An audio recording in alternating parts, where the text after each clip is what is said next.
I think for my work, the viewer is the most important thing, and I want to create a space where the viewer is the most important person in the room. Yeah, I use pattern as a way of kind of describing that, and generally like really enjoy pattern and really enjoy colour, and yeah, really enjoy participation. I know that participation gives people a sense of sort of belonging to the work.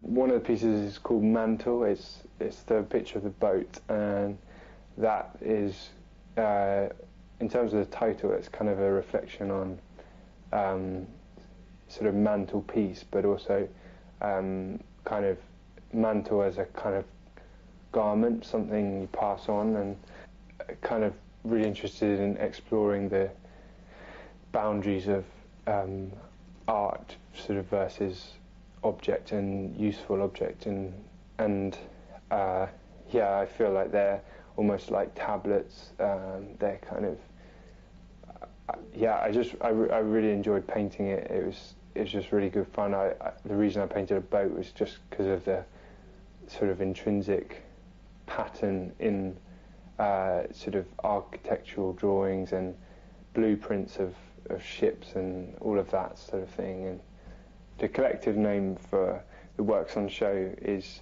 You Are Necessary Here, and I really want that to come across, and that's really important.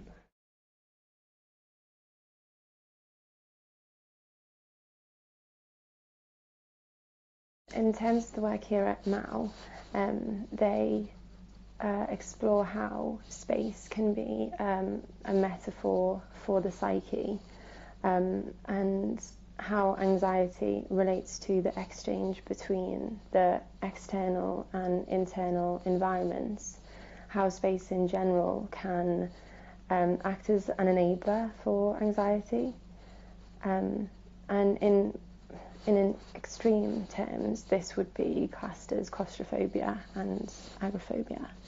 I suppose what I'm trying to suggest is that both the home and the mind can be supportive and stifling at the same time. And so for both my photographic triptych and with my sculptures, I utilised a camera obscura optical device, and this enables me to transpose one time and place onto another, and in doing so I feel like I've created these dreamlike, disorientating, sort of uncanny landscapes in places of ritual and intimacy. These places are namely the bedroom, the bathroom and the kitchen utility area. And I suppose these were selected because I tried to elevate the ordinary and highlight the mostly overlooked mundane. And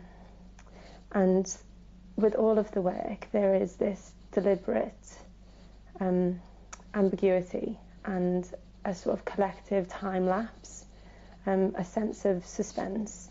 I want the viewer to be unsure as to whether they're watching a prelude or the aftermath of an occasion. And this is deliberate because I hope this gap almost acts as an invitation for the viewer to reflect themselves in the work and examine their own space, I suppose.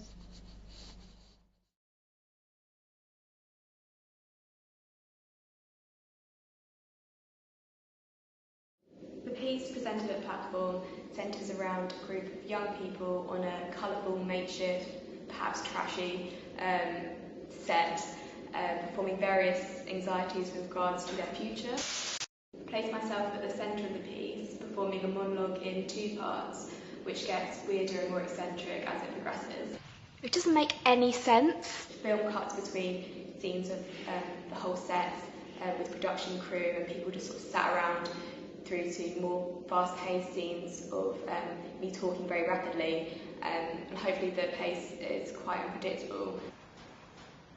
A lot of my work in the final year was a response to unemployment and free labour initiative schemes and propaganda about that. So some of the narrative comes from things in the media and things that I just sort of researching around that, but a lot of the good stuff really came from being in art school and our own experiences leading up to the final degree show and anxieties we sort of had about our life after university. £26,500 in debt. And I carried around a notebook with me for about 2 months, jotting down bits of advice people would give me, things people were saying about each other and their own concerns with their work and life after university. It comes to a point where you just got to look at yourself in the mirror and say, what am I doing in my life? I don't really know what this is. You know, no one cares what you've got to say. You know, are you going to help me? In the second half, the text gets more fragmented from me making noises, saying things off camera and having to retake things. And I think the bits of punctuation are quite confrontational. The first footage is of 2 painted lady protesters who featured in some of the images I made before. They set the scene quite well with their intense sobbing.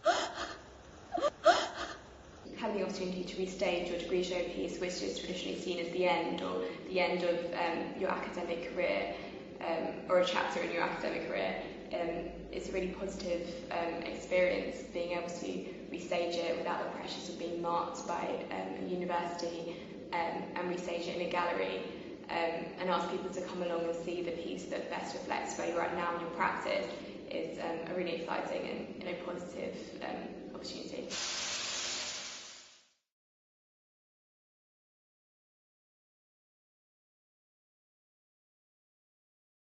Well, it's amazing to be at Modern Art Oxford because I was at the Ruskin, so throughout my time at the Ruskin we were coming here a lot for talks and exhibitions, and now to be in an exhibition here feels really weird and just really lucky. And it's great to have an exhibition so soon after your degree show to keep things going.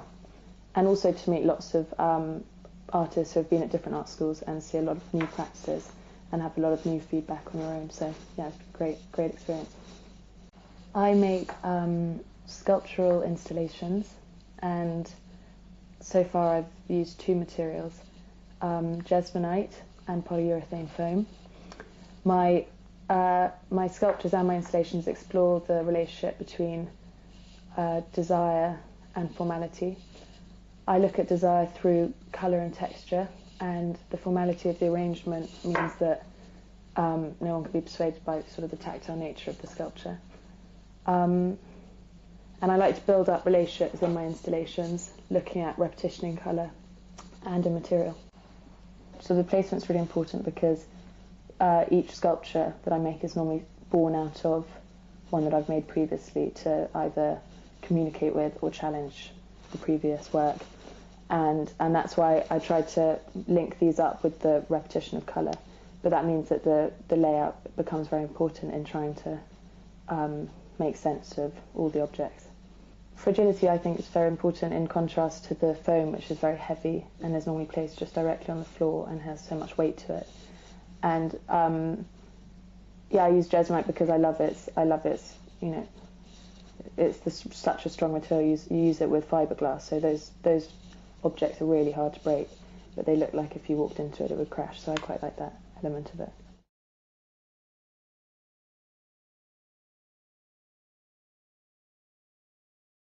My work is about performance, it's about communication and language, and it's about manipulation.